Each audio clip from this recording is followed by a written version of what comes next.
You're watching How Leap. Let's learn how to answer calls with your voice on a Samsung phone. First, open the Settings app, tap on Advanced Features, scroll down and tap on Motions and Gestures. Look for an option called Answer Calls with Voice. If you don't see it, you can use Bixby Voice. Ensure Bixby Voice is set up by pressing the Bixby button or saying Hi Bixby. In the Bixby settings, you can enable voice commands for calls. The most direct method is using the accessibility settings. Go to Settings, Accessibility, tap on Interaction and Dexterity, tap on Answering and Ending Calls. Here you will see an option for voice control for calls. Tap on it and toggle it on. Now, when a call comes in, you can say answer or reject to control the call hands-free. The phone uses its microphone to listen for these commands.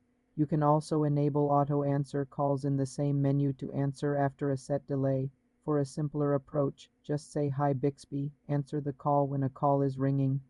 If Bixby is active, this feature is useful when your hands are busy. Make sure your phone's microphone is not blocked and the voice command volume is adequate. You can disable it anytime by toggling the setting off. For more simple computer tutorials, subscribe to the channel.